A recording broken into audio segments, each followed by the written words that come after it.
신약성경 101페이지네요. 누가복음 7장 19절부터 23절까지 말씀 봅니다. 찾으셨으면 아멘. 아멘. 우리 같이 읽겠습니다. 요한이 그 제자 중 둘을 불러 주께 보내어 이르되 오실 그이가 당신이 오니까 우리가 다른 이를 기다리오리까 하라 하매 그들이 예수께 나아가 이르되 세례 요한이 우리를 보내어 당신께 여쭈어보라고 하기를 오실 그이가 당신이 오니까 우리가 다른 이를 기다리오리까 하더이다 하니 마침 그때에 예수께서 질병과 고통과 및 악귀 들린 자를 많이 고치시며 또 많은 맹인을 보게 하신지라. 예수께서 대답하여 이르시되 너희가 가서 보고 들은 것을 요한에게 알리되 맹인이 보며 못 걷는 사람이 걸으며 나병 환자가 깨끗함을 받으며 귀 먹은 사람이 들으며 죽은 자가 살아나며 가난한 자에게 복음이 전파된다 하라. 누구든지 나로 말미암아 실족하지 아니하는 자는 복이 있도다 하시니라. 아멘. 벌써 12월이에요. 한 것도 없는데 젊은 친구들, 어린 친구들은 나이가 들어가서 좋겠지만 이미 어른 된 우리들은 나이가 들어가는 것이 마음이 좀 그렇죠. 세월의 속도가 너무나 빨라서요. 금세 그럼 벌써 내년이 되면 그래서 우리 교회도 7주년이 돼요. 7주년, 7살 초등학교 들어갈 나이가 이제 되는 거죠. 여러분의 믿음도 그만큼 자랐으리라고 믿습니다. 또 새롭게 이곳에서 신앙생활을 하며 이곳에서 하나님 만나고 말씀대로 살아가고자 하시는 분들도 앞으로 시간이 지날수록 그것이 곧 믿음이 성숙이 되어지는 그 믿음의 은총이 여러분 가운데 나타나기를 주님의 이름으로 축원합니다. 예전 같지는 않지요. 12월 되면 원래 세상 분위기가 뭘로 가득 차야 되죠? 크리스마스 분위기로 막 가득 차야 되는데 별로 없는 것 같아요. 이게 캐롤을 밖에 틀면 안 되는 저작권법 때문이기도 하고요. 특별히 그런 게 없어도 되는 것 같아요. 바쁜 건 어린이집만 바쁜 것 같아요. 산타 잔치 한다고 그러고 이것저것 많아요.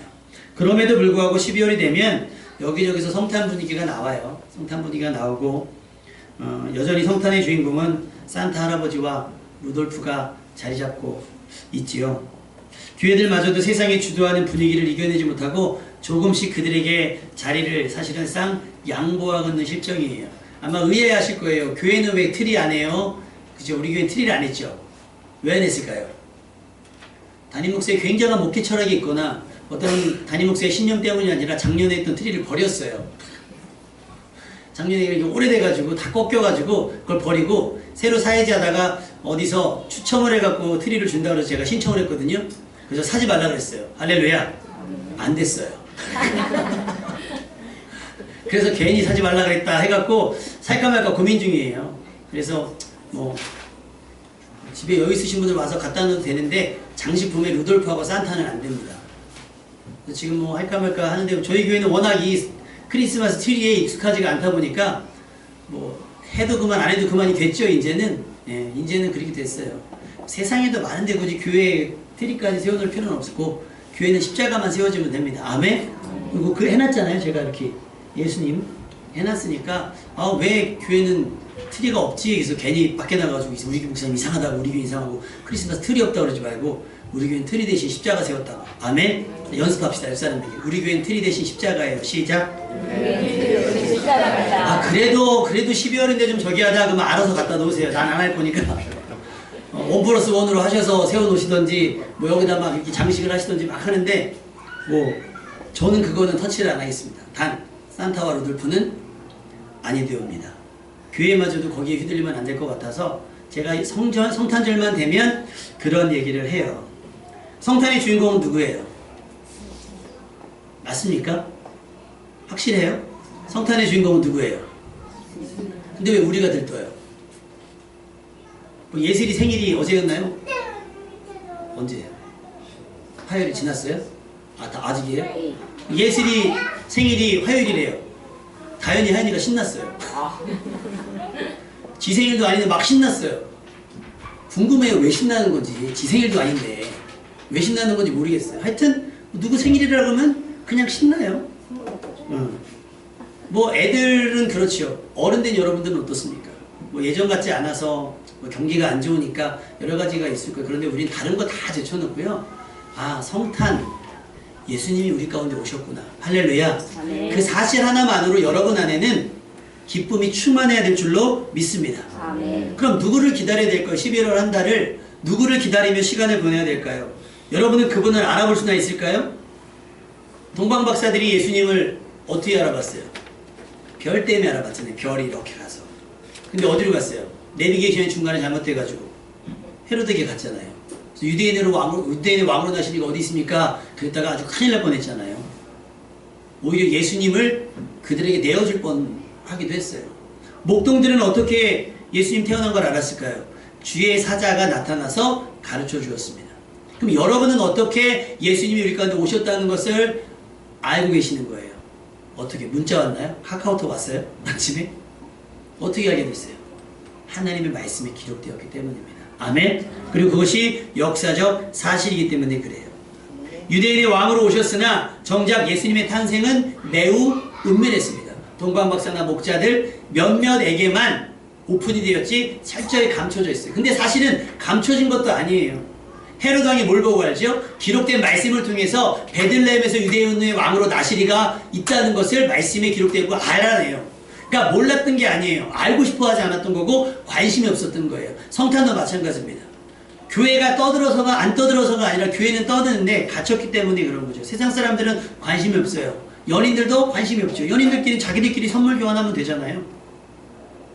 예수님과 아무런 상관없는 축제가 돼버렸어요. 몰라서가 아니라 알려고 하지 않아서 그런 겁니다. 알려고 하지 않아서. 헤로드 왕은 동방박사들의 갑작스러운 방문에 놀랐어요. 온 유대가 놀랬다 그랬어요. 온 유대인이 예루살렘이 소동한지라 그랬어요. 성경은. 그만큼 예수님의 탄생은 충격적이었으나 철저하게 허락된 몇몇 외에는 감춰져 있는 거예요.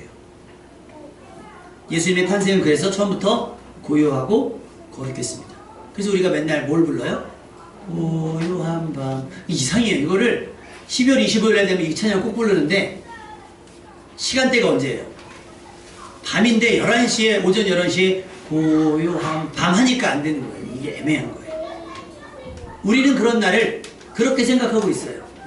그러니 어떨 때는 교회들마다 12월 23일을 축하 행사를 하면서 막 보내고 나서 정작 25일 날은 밤을 샜으니까 전날 밤을 새서 피곤해갖고 예배를 못 드리는 경향이 있어요.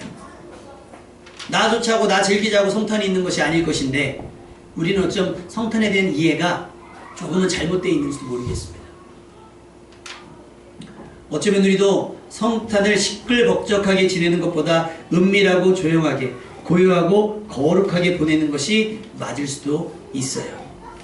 예수님의 탄생이 예루살렘에게는 매우 충격적이었지만 그러나 그것도 잠시 동방박사들과 목자들 그리고 예수님이 오기만을 기다렸던 몇몇의 사람들을 제외하고는 금세 잊혀졌어요. 그리고 30년 성경에 기록되어 있는 건 12살 때 예수님의 행적 외에는 사실 30년 동안 철저하게 가려져 있잖아요. 찾지도 않았어요. 유대인의 왕으로 나시니가 있었다고 하는데 아마 헤로드 왕은 자기들이 2살의 아이들을 다 죽일 때 이미 그때 죽었으리라고 생각했는지도 모르겠어요. 그 이후로 온 땅이 소동했는데 도대체 누가 유대인의 왕인지를 아무도 궁금해하지 않았어요. 이스라엘 백성들이 예전에 왕이 없으므로 우리가 이러니 왕을 세워달라고 얘기할 때와 전혀 다르죠. 그렇게 30년이 흐릅니다. 그런데 그 30년이 지날 쯤 30년이 될 때쯤 사회적으로 큰 주목을 받던 이가 등장을 했습니다. 바로 세례 요한이에요. 세례 요한은 예수님과 생일이 6개월밖에 차이가 나지 않아요. 근데 예수님이 세상에 등장하기 전에 미리 등장을 했습니다. 요한의 출생도요 굉장히 특별했습니다. 요한의 부모님은 사가랴라고 하는 제사장의 아빠와 엘리사벳이라고 하는 엄마 있습니다. 이 부부는 성경이 뭐라고 기록되어 있느냐? 그들은 주의 모든 계명과 규례대로 흠이 없어 행하는 하나님 앞에 의인이다 라고 표현되어지고 있습니다. 그런데 이 하나님 앞에 의인이었던 사가랴와 엘리사벳이 안타까운 게 잉태를 못해요. 엘리사벳이 아이를 갖지 못해요. 그 아이를 갖지 못한 사이 그냥 나이가 들어버렸어요. 근데 어느 날 사가랴가 제사장 직분을 행하려고 있다가 백성이 분향하러 들어갔을 때 잠깐 틈이 나서 그 성막 앞에 서서 기도했다고 성경에 기록되어 있어요. 그가 기도했더니 천사가 나타나서 사가랴에게 이야기를 너의 간구함이 하나님께 들렸다. 할렐루야. 우리 옆 사람에게 이렇게 축복합시다. 당신의 기도가 하나님께 상달되었습니다. 시작. 당신의 기도가 하나님께 상달되었습니다. 기도한 게 있으면 반드시 하나님께서 들으셨다고 저도 믿습니다. 아멘. 그리고 하나님이 응답을 예비하셨다가 부어주시려고 좋은 타이밍을 잡고 계실 거예요. 사가랴가 뭐 했다고요? 밖에 서서 따로 시간을 내서 기도하고 있었어요. 그런데 너의 간구함이 들렸는지라. 그럼 어떤 간구함이 들렸을까? 그랬더니 사가랴가 잉태해서 아들을 낳을 것이다. 할렐루야. 그러면 사가랴가 뭘 구했겠어요? 자녀를 구한 거예요. 그것이 아팠던 거죠. 아내에게 미안했을 것이고 아내의 아픔을 위로하고 싶었을 거예요. 그래서 사가랴가 기도했습니다. 교회마다 어머니 기도가 되게 많죠. 근데 역사는요, 남자가 기도하니까 일어나더라고요. 할렐루야. 여자가 기도해서 안 일어난 게 아니라 이렇게 사가랴가 기도했더니 하나님께서 응답하셨습니다. 아멘.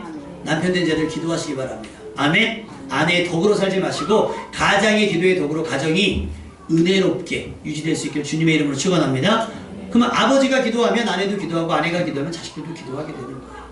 그렇게 가정이 기도로 채워질 수 있기를 주님의 이름으로 축원합니다. 그래서 하나님은 그 흠이 없었던 하나님 앞에 의인이었던 사가랴와 엘리사벳에게 요한을 맡기셨어요. 그런데 그냥 맡긴 것이 아니라 그 잉태의 소식을 들으면서 뭐라고 했냐면 성별을 아예 정합니다. 아들을 낳을 것이요 그 이름을 요한이라 하라. 어머나 구하지도 않았는데 아들을 주시고, 여러분 장명하기가 되게 어렵잖아요. 아이들 이름 짓 때 쉽습니까? 그래서 그 계명 신청하는 사람들이 되게 많대요. 그래서 어떤 사람들 그래요. 할아버지가 너무 이름을 대충 짓는 거 아니냐. 대충 짓는 거 아니냐. 그래서 지난번에도 TV 방송에 나와가지고 계명한 사람들만 리스트를 쫙 뽑았는데, 야 진짜 별의별 이름이 되게 많더라고요. 뭐 지금 전직 대통령 이름도 있고요. 그래서 어떤 분이 성씨가 국씨였어요. 국씨. 그래서 국영수, 이름이 국영수. 그래서 그게 초등학교 때까지 몰랐는데 중학교 고등학교였더니 놀리는 거예요. 국영수 뭐예요? 국어 영어 수학이라고 애들이 놀리기 시작한 거예요. 국어 영어 수학. 그래서 이분이 졸업하고 나서 이제 대학교 또 갔겠다 계명을 신청해서 계명을 했어요. 정원이라고 해서 정원. 근데 이름을 바꾸고 얼마인데 TV에서 국정원 사태가 막 일어나가지고 그러니까 이름을 진지하게 짓는데 이름 짓는 게 어려운데 하나님께서 아예 이 아이에게는 성별과 이름을 정해주셨어요. 그러니까 이게 맡겨준 거예요. 확실하게. 마치 어서 나와서 길러온 애를 맡기는 것처럼 이 아이를 그 부부에게 믿고 맡기는 겁니다. 여러분의 자녀는요 하나님께서 여러분에게 믿고 맡겨주신 겁니다. 아멘. 그래서 그분 하나님께 물어야 돼요. 우리 아이의 이름이 무엇이며 우리 아이가 무엇을 해야 되는지. 그러면서 세례 요한이 어떻게 되는지 성별과 이름만 주신 것이 아니라 앞으로 살아갈 인생이 어떻게 될지를 말씀하셨어요. 그가 주 앞에서 큰 자가 되며 포도주나 독한 술을 마시지 아니하며 모태로부터 성령의 충만함을 받아서 이스라엘 자손을 곧 그들이 하나님께로 돌아오게 하겠습니다. 그의 사명까지 아예 딱 정해놓으셨어요. 그러면 이 아이는 자랄 때 스트레스가 있겠어요? 없겠어요? 없어요. 아이들이 스트레스 받는 거, 우리 중학교 아이들이 스트레스 받는 거, 고등학교 아이들이 스트레스 받는 게 뭐겠어요? 앞으로 나는 어떤 사람이 되어야 하지? 청년들이 갖는 스트레스도 마찬가지고 나는 앞으로 어떤 직업을 가져야 하지? 근데 이렇게 세례 요한처럼 아이 어떻게 살아야 할지를 정해주면 아주 속 편하고 마음 편하겠어요. 그러니까 여러분 하나님께 물으셔야 돼요.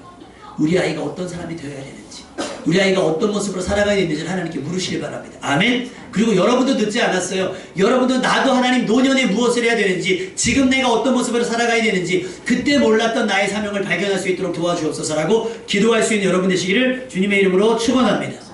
이렇게 세례 요한은요 갑작스럽게 등장을 했습니다. 어디로요? 빈들에 등장을 했어요.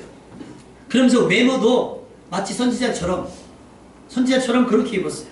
약태토 옷을 입고 맥두기와 소총을 먹으며 가죽띠를 띠고 사역을 했습니다. 얼마나 거칠었는지 몰라요. 얼마나 거칠었는지. 욕이 입에 달렸어요. 아주 그냥. 독사의 자식들아, 누가 너에게 임박한 진노를 피하려 하느냐. 세례받으러 온 사람들한테. 안 온 사람들을 욕하는 건 괜찮죠. 이렇게 은혜의 교회 갔는데 은혜 안 받는 사람들 막 욕하는 건 괜찮은데, 회개하러 나는 그것 말씀을 듣고 선지자 세례 요한이 전하는 메시지를 듣고 회개하려고 왔는데 이 독사의 자식들아, 임박한 진노를 누가 피하라고 하느냐라고 막 책망을 합니다. 아주 직선적이에요. 직설, 독설, 과격, 아주 할 말을 딱딱 부러지게 합니다. 그런데요, 이 요한의 메시지가 중요한 건 뭔지 아십니까? 요한이 등장하기 이전에 말라기 선지자를 이후로 하나님께서 400년 동안 침묵을 하셨어요. 말씀이 없었어요. 이상도 없었습니다. 그런데 어느 날 갑자기 누가 빈들에 가지고 나다 있고 지팡이 하나 짚고 수염 기르고 나타나서 하는 얘기가 회개하라 천국이 가까웠느니라.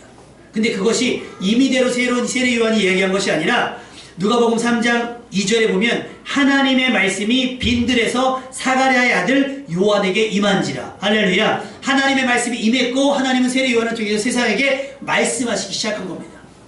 그럼 그것이 우리에게 어떤 메시지가 되겠냐는 거예요. 말을 안 하다가 갑자기 말하기 시작했어요. 그럼 이게 우리에게 주는 메시지가 있을 거 아닙니까? 내용도 중요하지만 세례 요한의 메시지가 정확해요. 회개하라, 천국이 가까이 왔다는 거예요. 이제 시작이 되었다는 거예요. 이제 시작이 되었다는 거예요. 요한은 빈들 광야에서 외쳤습니다. 회개하라, 천국이 가까이 왔느니라. 그래서 세례 요한의 별명이 광야에서 외치는 자의 소리입니다. 세례 요한의 이런 사역은 사람들에게 주목을 받았습니다. 그러니까 사람들이 와서 물어봐요. 너 도대체 누구야? 네가 그리스도냐? 라고 묻습니다. 그때 세례 요한이 얘기합니다. 나는 그리스도가 아니다. 나는 선지자 이사야 말과 같이 주의 길을 곧게 하라고 광야에서 외치는 자의 소리다. 내가 아니라 나는 내 뒤에 누군가 오시는데 나는 그의 길을 준비하는 사람일 뿐이다. 그럼 그러잖아. 아니 본인이 그리스도도 아니면서 뭘 저렇게 날뛰고 설치는 거야 라고 얘기할 수 있어요. 그런데 워낙 세례 요한의 카리스마가 대단하다 보니 사람들이 껌뻑 죽은 거예요. 선지자일 수도 있겠구나. 저 사람이 메시아일 수도 있겠구나라는 착각이 들 정도로 세례 요한의 사역은 그렇게 센세이션했습니다. 이튿날 예수님께서 요한이 자기에게 집중된 포커스를 자연스럽게 내 뒤에 오시는 이에게 맞췄습니다. 요한복음 1장 26, 27절에 보면 아직 예수님이 등장하지도 않았는데 뭐라고 얘기하냐면 나는 물로 세례를 베풀거니와 너희 가운데 중요합니다 여러분. 누구 가운데?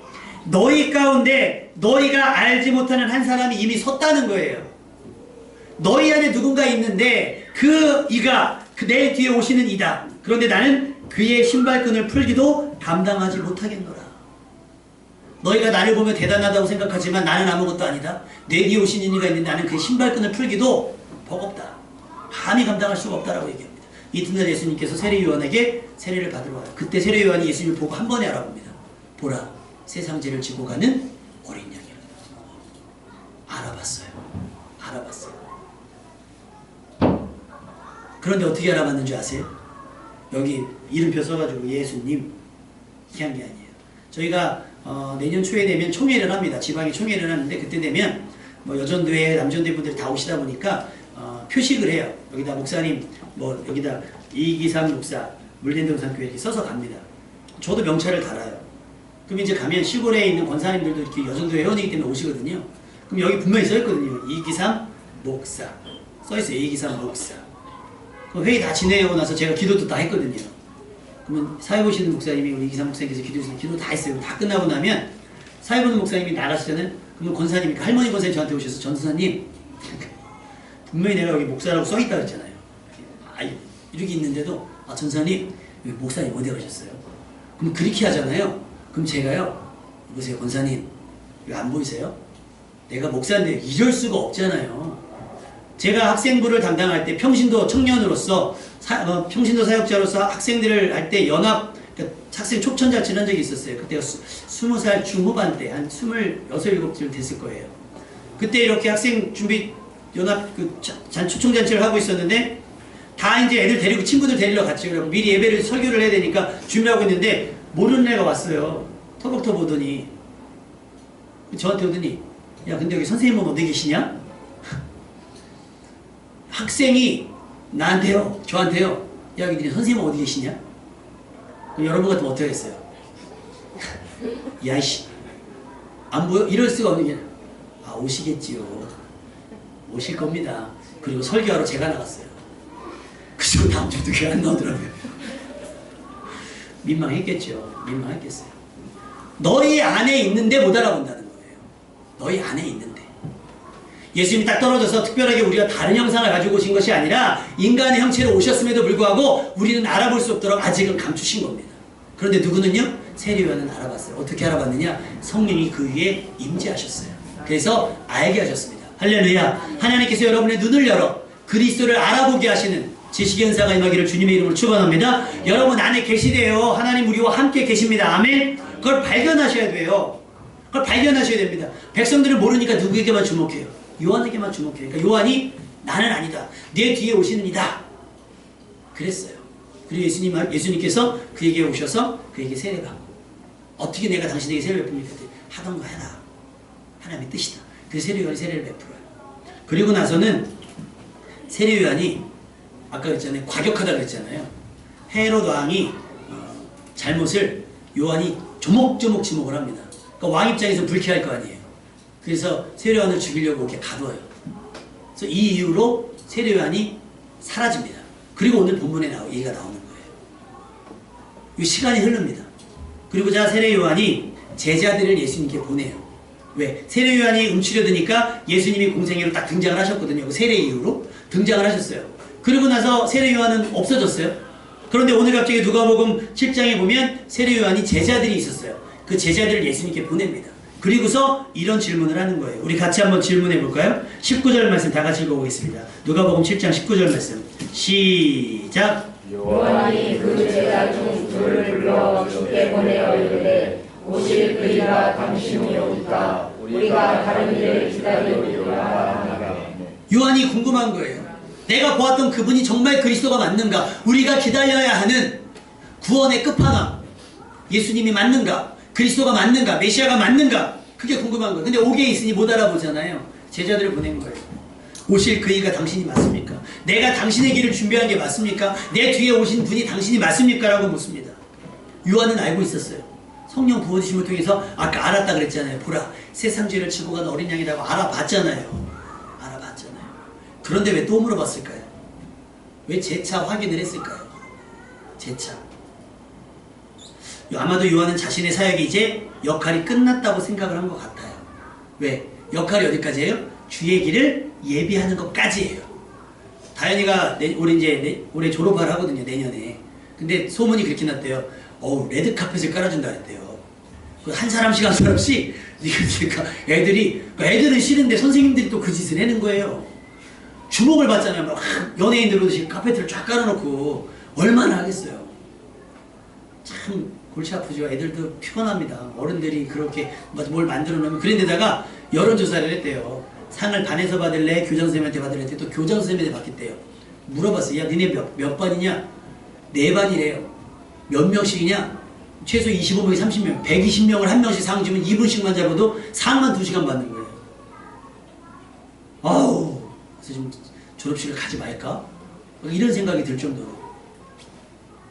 세례요한의 역할은 레드카펫을 걸어가는 역할이 아니었고 레드카펫을 까는 역할이었어요.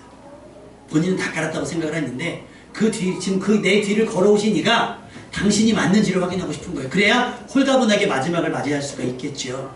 아니라면 뛰쳐라도 나가서 다시 사역을 해야 되니까. 그런데 들려오는 소문만으로는 그리스도가 맞는 것 같아요. 그래서 세례요한이 확인을 합니다. 재차 확인을 합니다. 오실 그이가 맞습니까? 우리 선생님이 당신에게 물었습니다. 당신이 맞습니까? 라고 물어보는데 우리가 뭐라고 대답할까요? 근데 마침 성경 기록되어 있어요. 맹인이 보고 귀머거리가 듣고 죽은 자가 살아나고 하는 일들이 막 일어나니까 너네가 본 것을 이야기하라. 본 대로 이야기하라. 근데 세례요한이 계속해서 고백했던 게 뭐예요? 내 뒤에 오시는 이는 나보다 능력이 많으시니 그랬어요. 나보다 능력이 많으시니. 그러니 누구도 이 역할을 대신할 수 없잖아요. 누구만? 오직 예수님만 할 수 있는 거예요. 질병과 고통과 및 악귀 들린 자들이 많이 고쳐지며 또 많은 맹인들이 보게 되었다라는 사실을 이야기를 하라는 거예요. 요한은 그렇게 확인했고 다시 확신했습니다. 대충 알고 기다리면요 자칫 실수할 수도 있습니다. 마지막 때가 되면 여기저기서 자칭 메시아라고 하는 사람들이 막 일어날 거예요. 그들에게도 이런저런 능력들이 나타날 수도 있습니다. 그러니 뭐 해야 돼요? 확인해야 돼요. 제가 중학교 때요 학교가 저쪽 평택 쪽이었는데 할머니네 방문을 했다가 월요일날 아침에 학교를 가게 됐어요. 그래서 할머니네 집에서 버스를 탔습니다.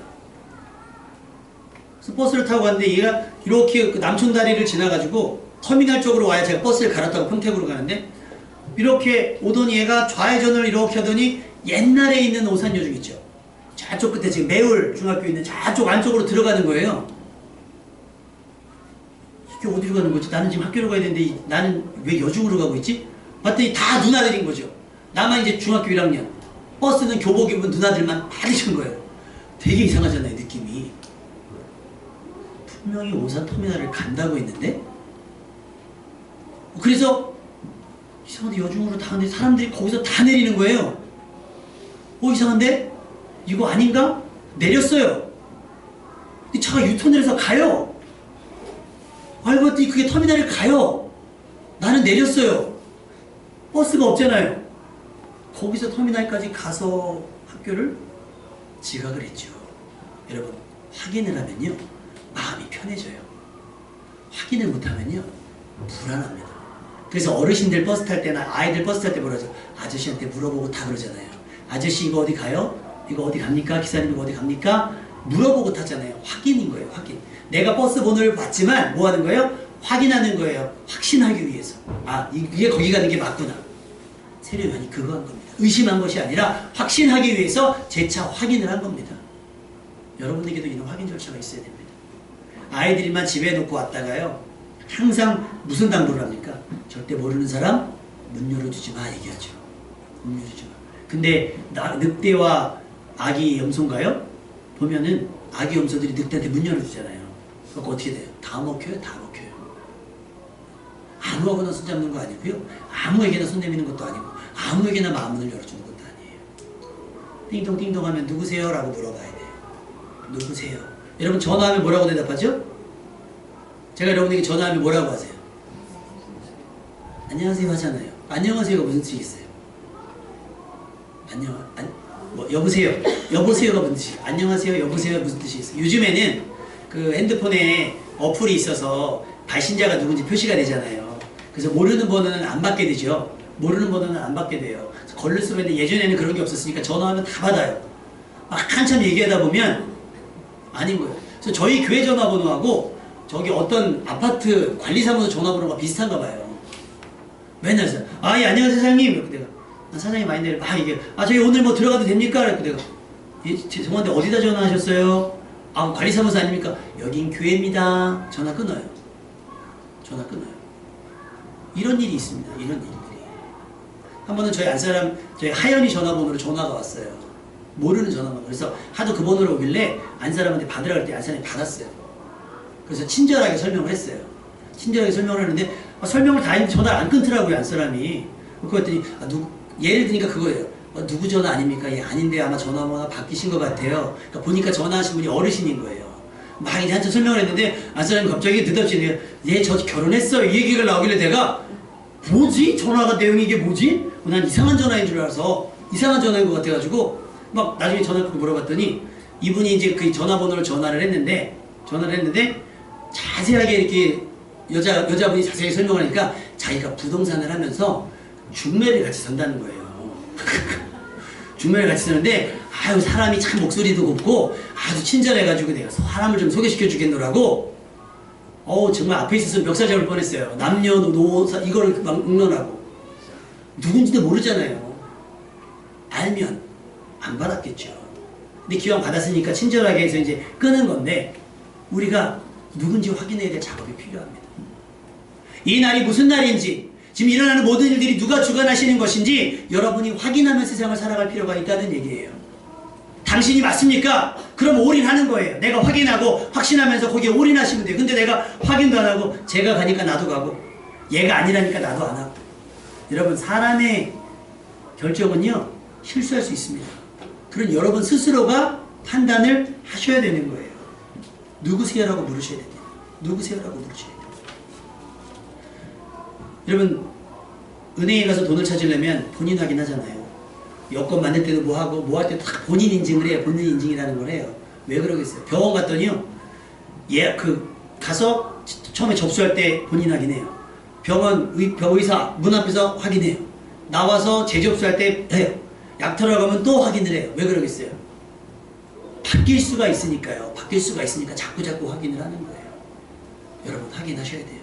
내가 믿는 것이 정말 그리스도가 맞느냐? 아니면 그냥 단순히 나의 종교성이냐? 내가 살아계신 하나님을 마치 우상 숭배하듯이 섬기고 있는 것은 아닌지, 인격적으로 하나님과 교제하는 것이 아니라 마치 그냥 이런 다른 종교들처럼 막연하게 그냥 종교적 행위만 하고 있는 것은 아닌지 여러분 스스로 점검하면서 정말 나에게 응답하시니까 하나님이십니까? 나에게 말씀하시니까 하나님 맞습니까? 내게 오신 분이, 나를 위해서 십자가 지신 분이 예수님 맞습니까? 라고 하는 확인 작업이 여러분에게 필요하다는 거예요. 물으셔야 됩니다. 물으셔야 돼요. 여러분은 지금 누구를 기다리고 있습니까? 알고 기다리고 계시는 거예요? 그래야 흐트러지지 않습니다. 어차피 한번 죽게 되는 육신을 위해서도 이렇게 치밀하게 병원에서 본인 확인을 거치는데 영생이 걸린 문제잖아요. 그러니까 확인하고 또 확인해야 되는 거예요. 어설프게 따라가고 어설프게 여러분 대충 하는 게 더 위험한 거예요. 구체적으로 알아셔야 됩니다. 정확하게 아셔야 됩니다. 아이들이 얘기하는 것처럼 아무에게나 문 열지 마세요. 아무에게나 마음을 열지 마세요. 속아요. 요한계시록 3장 20절 보면 볼지어다 내가 문 밖에 서서 문을 두드리노니 누구든지 내 음성을 듣고 문을 열면, 뭐를 듣고? 음성을 듣고. 그러면 그 음성을 분별할 수 있어야 되잖아요. 근데 요한복음 10장 25절 27절에 보면 내가 내 아버지의 이름으로 행하는 일들이 나를 증거하는 것이거늘 너희가 내 양이 아님으로 믿지 아니도다. 내 양은 내 음성을 들으며. 할렐루야. 내 양은 내 음성을 구분할 수 있다는 거예요. 주인의 음성, 목자의 음성을 안다는 거예요. 여러분이 성도라면 하나님의 음성을 들을 수 있다는 거예요. 여러분이 성도라고 하면, 그리스도인이라고 하면 그리스도를 분별할 수 있다는 얘기예요. 근데 어떻게 해요? 내 양이 아님으로 알지 못하는 거예요. 예수님은 진짜부터 여러분의 마음을 두드렸을 겁니다. 여러분이 못 알아듣는 거예요. 혹시 예수 그리스도를 스팸으로 저장해 놓진 않았습니까? 예수 그리스도를 가끔 복을 전달해주는 택배 아저씨로만 여기고 있지 않습니까? 예수님의 사진을 이렇게 그려놓고 그 밑에 글귀가 있잖아요. 예수 그리스도는 이 집의 주인이시오 보이지 않는 손님이시라. 여러분 안에 계시고 싶은데 여러분이 문을 닫고, 마음의 문을 닫고 열지 않으면 어떻게 들어가요? 물론 부셔서라도 들어가실 수 있어요. 그런데 하나님은 우리 자유의지를 존중하시거든요. 입으로 시인할 때, 할렐루야, 마음으로 믿어, 또 입으로 시인할 때 하나님의 영광이 나타나는 겁니다. 예수님께서 말씀하고 있습니다. 내가 문 밖에 서서 문을 두드리노니 내 음성을 듣고 문을 열으라는 거예요. 세례요한은 알고 있었으면서도 재차 물었고, 세례요한은 알고 있었으면서 한 번 더 확인했습니다. 그렇다면 여러분도 기도하면서 말씀을 읽으면서 하나님 이 말씀 내 말씀 맞지요? 나에게 하신 말씀 맞지요? 내가 예수님을 제대로 믿고 있는 거 맞지요? 라고도 여러분은 여러분의 믿음도 확인하고 여러분이 정말 그리스도를 제대로 따르고 있는지를 점검할 수 있어야 됩니다. 한 번 더 확인하시고요. 그래서 속지 말고 단번에 생명을 얻는 여러분 되시길 주님의 이름으로 축원합니다. 주님을 기다리십시오. 다른 일을 기다리시면 안 돼요. 성탄절 12월 한 달 동안 다른 거 생각하지 마세요. 산타 할아버지 울면 안 돼 하지 마시고 울어요. 우셔야 돼요. 나를 만나달라고 우셔야 됩니다. 내가 주님 앞에 주님의 얼굴을 보기 원한다고 우셔야 돼요. 짝짝지근하게 어떤 큰 행사가 없다 할지라도 여러분 개인적으로는 큰 행사로 삼으셔서 주님을 만나는 날로 12월 한 달을 정할 수 있기를 주님의 이름으로 부탁을 드립니다. 기다리다 딴짓을 해도 안 돼요. 뭐 해야 돼요? 집중하셔야 됩니다. 예수님께만 집중해야 돼요. 왜요? 생명이 그에게만 있기 때문입니다. 세례요한이 물었습니다. 오신다고 하셨던 분이 당신 맞지요? 우리가 다른 일을 기다려야 됩니까? 좀 알려주십시오. 예수님은 이미 오셨고 다시 가셨잖아요. 오실 때는 구원의 문을 열기 위해서 오셨고, 오시고서는 우리를 부르셨고, 왜 가셨어요? 우리의 처소를 예비하러 가셨어요. 그리고 다시 약속하셨습니다. 뭐라고요? 다시 오신다고 약속하셨어요. 그러니 기다리셔야지. 예수님 맞지요? 다시 오신다고 하셨던 예수님 맞지요? 예수님 나 아시죠? 내가 그때 기도하던 저였습니다. 예배하던 저였습니다. 순종하던 저였습니다. 저 기억하시죠? 관계를 자꾸 확인해 나가시는 여러분 될 수 있기를 주님의 이름으로 축원합니다.